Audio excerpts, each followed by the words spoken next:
What's up, guys? Dean Solomon here, and today we are going to be talking about if uh, supersets are beneficial or not really, the pros and cons of supersets.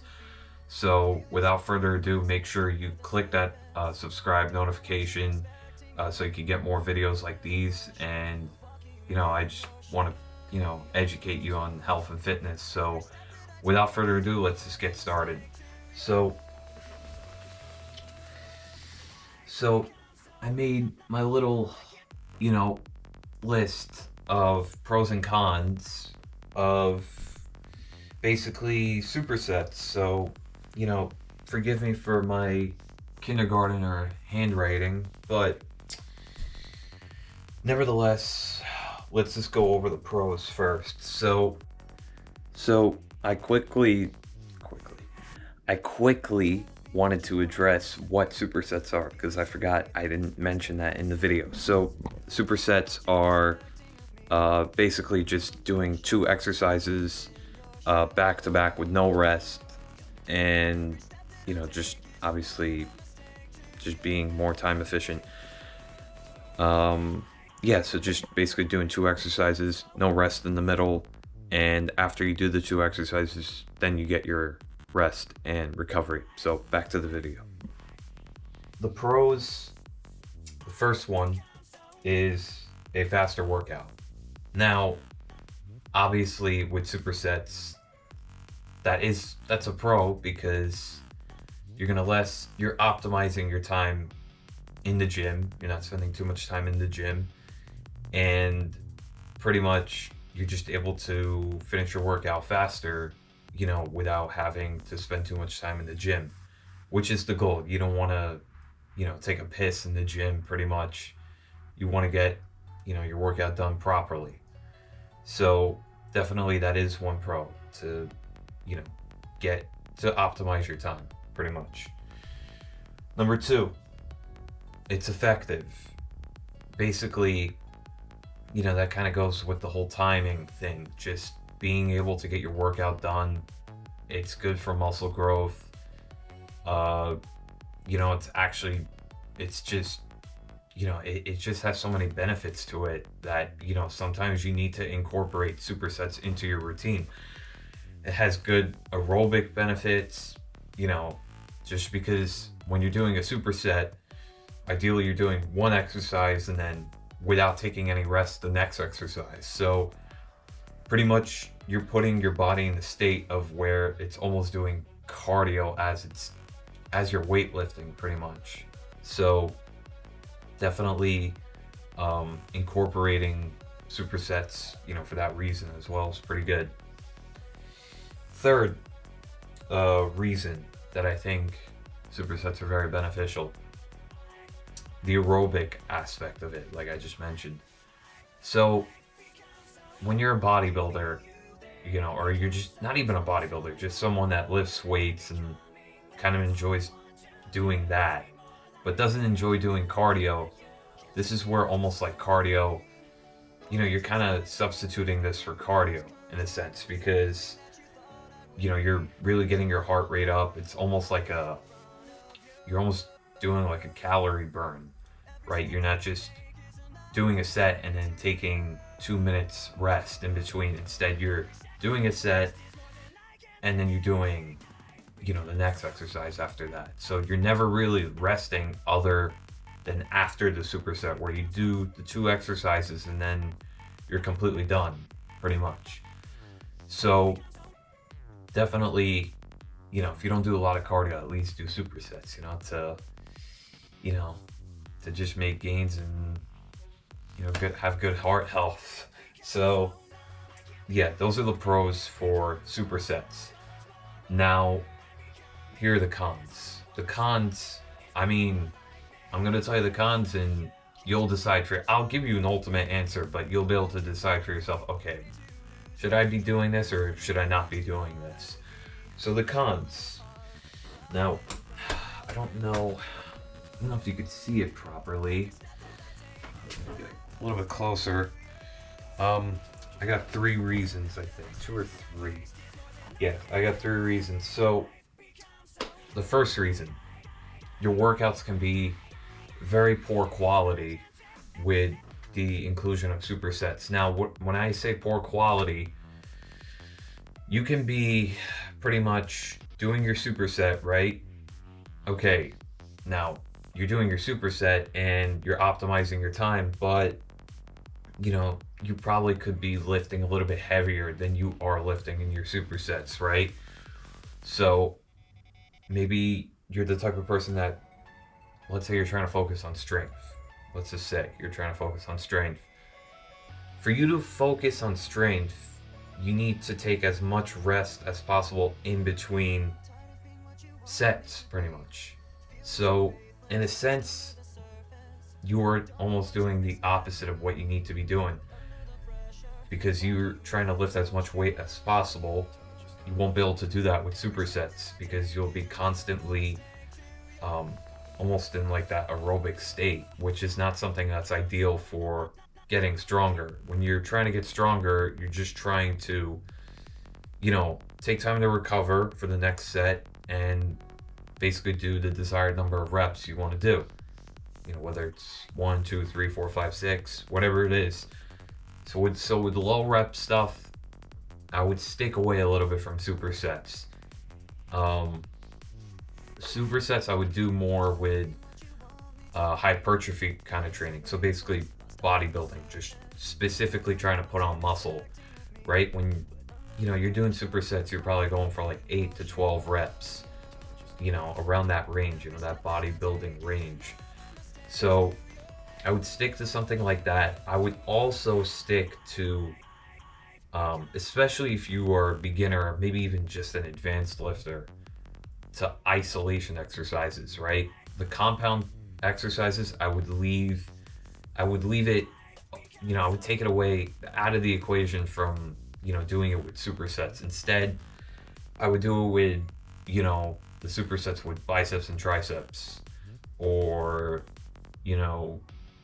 even just any like cable exercises or something like that. I would never do it with, for example, let's say I'm doing bench press and I'm, trying to, lift as heavy as possible for 5 reps and then go do a barbell bent over row. Like, what's going to happen is by the time you get to the barbell bent over row, you're going to be absolutely out of it. You're going to be just knackered almost, pretty much. So what I would do is just leave the compound stuff on its own, or what you could do is you could have more days where you focus on your compound exercises and then other days where you just focus on, bodybuilding kind of style training.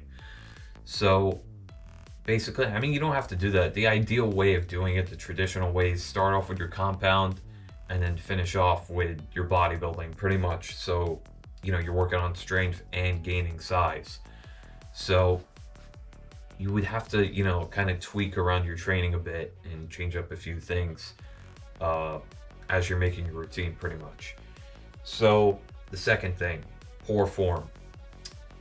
Now, even regardless if you're doing bodybuilding training or strength training, whatever it is, no matter what, let's say I do, a set of dumbbell flies. That's like kind of like an isolation exercise.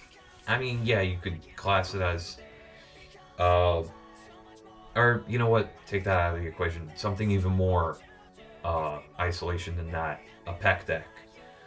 Let's say you do a pec deck, and after you do the pec deck, you superset it with dumbbell lateral raises, pretty much. The thing about that is you do your 8 to 12 reps on the pec deck, and then you do your shoulder raises with the dumbbells. Now, you might do good on the pec deck, right? Your form might be tight, might be on point, all those kinds of things. But when you get to the shoulder raises, you realize, okay, I'm just using momentum. I'm not completely recovered. And basically, you're using other muscles to lift that weight up. You're engaging other muscles that you shouldn't be engaging when it's an isolation exercise too. So that is one thing. You could encounter just poor form. And then, you start, what happens is when you have poor form, you start to build imbalances and, things that you really, don't want to deal with, because especially if you get imbalances, it just kind of sets your training back. You kind of have to go back to the drawing board, do more things to isolate each side so that your body is pretty much symmetrical, and that's something you don't really want to do, because you're gonna just kind of not enjoy training that way, and it takes longer, kind of, in a sense, because you have to, perform the exercise on each side. So I would kind of stick away if you know that supersets are going to be kind of iffy for you, and it's going to kind of, ruin your form a bit or a lot. Then I would kind of stick away from it, because it's going to be far from optimal at that point. You're just kind of going to be doing, counterproductive things in a sense of, you're going to lose the symmetry in your body and all kinds of things. So you don't want to do that. And the last reason, which is not enough recovery. A lot of people, encounter this. You could find yourself in a state of where you're almost kind of overtraining, because let's say you're doing a superset, super high rep, like 15 to 20 reps each exercise. Okay, that's great. You're getting work done, but the work that's being done, that's just a lot of volume. That's a lot of volume. And, 15 to 20 reps on each exercise. And obviously, you're not recovering in between each exercise. You're just jumping into the next exercise. So what's going to happen is you're just kind of the same thing. Your form is going to be all screwed up. But even beyond that, you might be doing too much volume, right? You're not even giving yourself enough rest, so that when you're trying to even recover, you might not even recover properly. You just might feel ill the following day from doing too much volume. And when you keep up too much volume, I see a lot of people do too much volume in the gym, and that's great.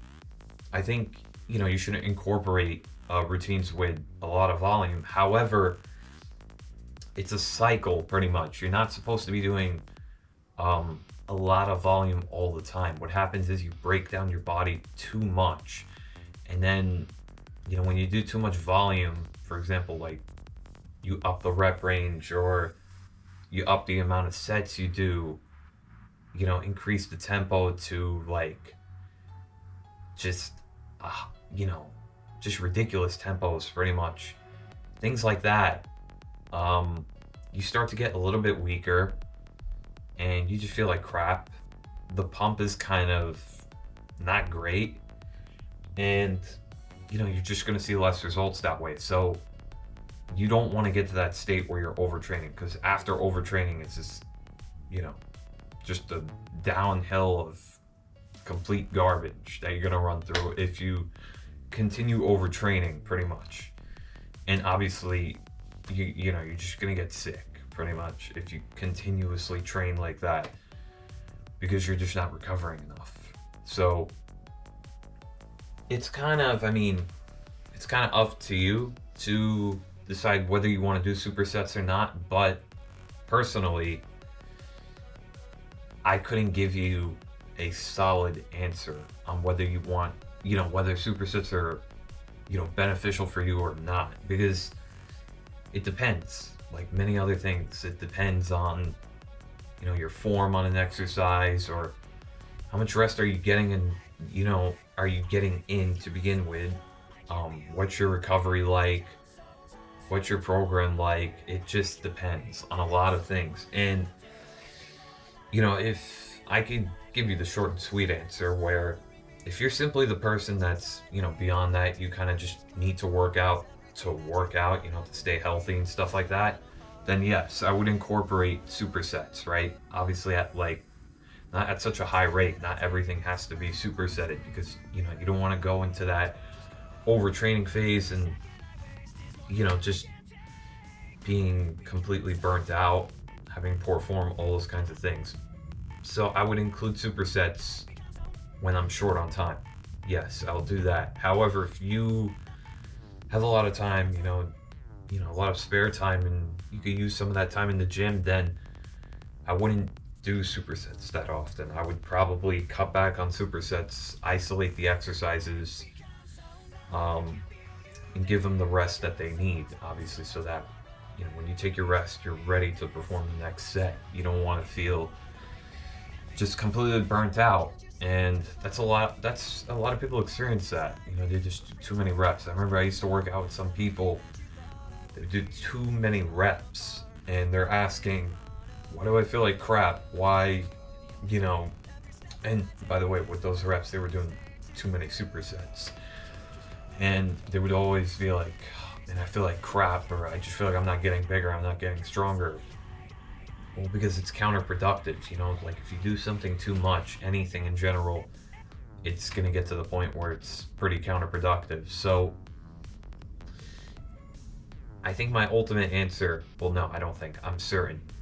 My ultimate answer to you is incorporate them, right? But incorporate them when you see it's the right time to incorporate them. Never, obviously, you could tell, obviously with all the pros and cons I gave you, you'll be able to tell, okay, like when it's the right time to incorporate it. And, just to, to be able to tell, okay, like when am I supposed to do this and when am I not supposed to do this? I would definitely do it when, let's say I'm training, like arms and triceps, like I said. Yeah, you could do that. You could superset that. Or I'm doing isolation work for chest and back. I would definitely do that. Or quads and hamstrings. I'm on the quad extension. I want to superset it with hamstring curls. Yes, but never something like compound lifts. Don't do that. It's just going to kind of throw you off, and your strength's going to be all over the place, especially if you're trying to focus on having good form and, trying to see how strong you are. You're trying to test your strength, not aerobics or, just anything like that. So anyways, I hope you guys got the answer you were looking for. I know it's kind of, the depends answer. I don't like that answer too, but you kind of just have to see the variables that you're dealing with and, just kind of move things around accordingly in your training, because you can't, there's no like special routine. There's never going to be a special routine. Your routine's always going to change no matter what. The big thing is just be consistent with the gym. I can tell you right now, be consistent with the gym. I'm telling you, you could find time to go to the gym whenever, throughout the day, pretty much, so even if it's just 20 minutes, even a home workout, just something just to get your body moving. It doesn't even have to be bodybuilding. It could be cardio, CrossFit, powerlifting, just anything that you really enjoy doing. So I hope you guys enjoyed the video. If you liked it, give it a thumbs up, and I'll see you guys in the next one.